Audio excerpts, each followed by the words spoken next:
एक जमाने की बात है। एक गांव में एक आदमी अपनी इकलौती बेटी के साथ रहता था। ये लीजिए गरम चाय। शुक्रिया बेटी। वो सख्त मिजाज और मेहनती आदमी था, बेटी मगर जल्दी जल्दी बेटी हाथ पर भी चलाओ। वैसी ही सख्ती करता। दिन भर वो उसे काम पर लगाए रखता और बेचारी लड़की बस खामोशी थोड़ा सा से और। सब कुछ बर्दाश्त करती। ये फ्रॉक बिल्कुल परफेक्ट लगना चाहिए। एक सुबह जब बेटी ने वो तमाम काम मुकम्मल कर लिए जो बाप ने सौंपे थे, तो वो थकी हारी मगर मुतमईन खड़ी थी कि शायद अब कुछ देर आराम मिलेगा। मगर बाप ने बुलंद आवाज में कहा, अब जाओ और कुछ सूखी लकड़ियां लाओ ताकि शाम को आग जलाई जा सके। अलीना ने सर झुकाया और खामोशी से जंगल की तरफ चल पड़ी। सूरज की रोशनी पत्तों से छिन रही थी, परिंदे चहचहा रहे थे और हवा में मिट्टी की खुशबू घुली थी और वो खामोशी से लकड़ियां चुन रही थी। कुछ देर में उसने एक बड़ा गट्ठा तैयार कर लिया। तभी उसकी नजर एक झाड़ी पर पड़ी जिससे खुशबू वाह, की एक हल्की लहर उठी। कितना प्यारी खुशबू वो है। रोजमरी का पौधा था। बेटी ने सोचा, अगर मैं इसकी एक टहनी तोड़ दूं तो घर भी खुशबू से भर जाएगा। वो आगे बढ़ी, टहनी पकड़ी और जोर से खींचा, ये कितनी मगर सख्त है। रोजमेरी मजबूती से जमी हुई थी। वो और जोर लगाती गई, यहाँ तक के एक झटके कितनी से सख्त वो है। टहनी उसके हाथ में आ गई। इसी लम्हे एक Is someone मानूस there? मगर अनोखी आवाज सुनाई दी। क्या हुआ? तुम यहाँ क्या कर रही हो? अलीना ने चूक कर पीछे देखा। वहाँ एक निहायत खूबसूरत नौजवान खड़ा था। उसकी आंखों में हैरत और खफगी मेरा मिली ईंधन जुली है। थी। तुम यहाँ आकर क्यों चुरा रही हो? अलीना शर्मिंदगी से सर झुकाकर मुझे बोली, माफ कीजिए, मेरे वालिद ने मुझे भेजा था। मैं नहीं जानती थी कि ये आपका है। नौजवान मुस्कुराया। अगर तुम सच कह रहे हो तो मेरे साथ चलो। उसकी आवाज में न गुस्सा था न नरमी, मगर कुछ ऐसा जादू जरूर था कि अलीना ने इनकार न किया। वो उसे रोजमरी के जड़ के करीब मौजूद एक शिगाफ से गुजारकर एक हसीन महल में ले गया।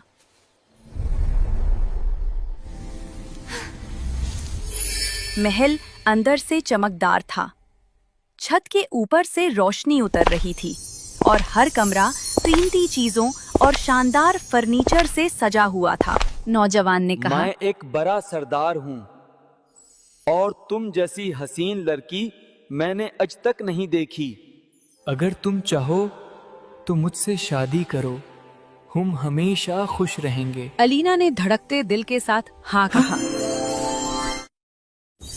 और यूं उनकी शादी हो गई।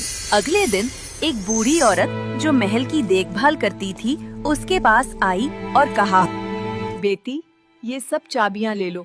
इनसे तुम हर कमरा खोल सकती हो, लेकिन एक चाबी है जिसे कभी मत खोलना। अगर तुमने उसे खोला तो महल गायब हो जाएगा और तुम्हारा नाम और निशान मूत जाएगा। दुल्हन ने वादा किया कि वो एहतियात से रहेगी, मगर कुछ दिन बाद जब करने को कुछ न रहा, उसके दिल में तजस्सुस जागा। उसने खुद से कहा, आखिर इस एक चाबी से खुलने वाले संदूक में क्या है? मैं सिर्फ देख लूंगी, कुछ चेरूंगी नहीं। लेकिन जैसा कि हमेशा होता है, जब इंसान सोचता है तो अमल भी कर लेता है। चाबी उसके हाथ में आ गई। उसने संदूक का ताला खोलने की कोशिश की, मगर वो ना खुला।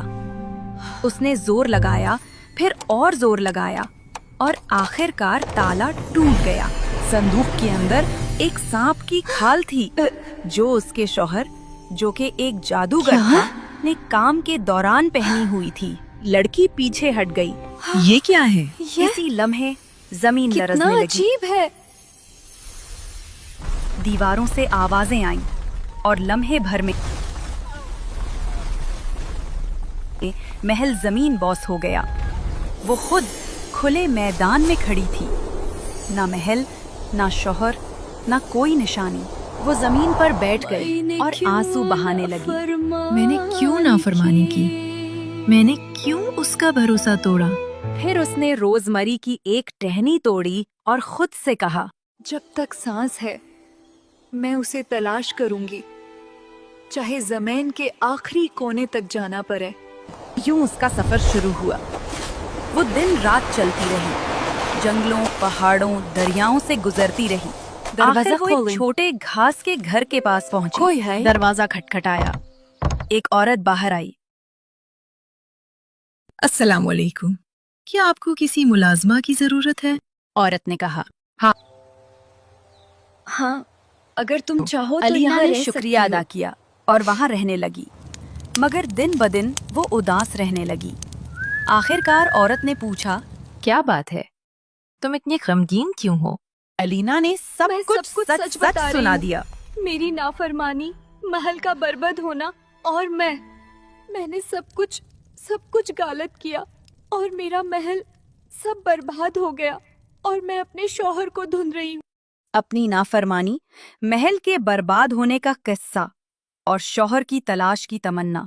औरत ने कहा, तुम जिसे ढूंढ रही हो उसका पता सूरज, चांद और हवा को होगा। ये सुनकर अल्लाह अलीना ने हाफिज, शुक्रिया take अदा किया care। और फिर चल पड़ी। सबसे पहले वो सूरज के महल पहुंची, जहां सूरज रहता था। सलाम हो, उसने दरवाजा ए सूरज। जोर से मैं खटखटाया अपने और शौहर कहा, की तलाश में हूँ। मेरी गलती से वो बिछड़ गया है। सूरज ने उसे देखा, हल्का सा तुम मुस्कुराया। जैसी चमकदर रूह को मैं कैसे न पहचानूं?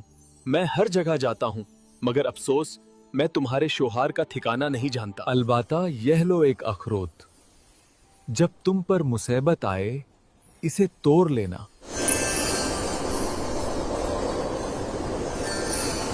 मैं तुम्हारा शुक्रिया अदा करती हूँ, आए सूरज।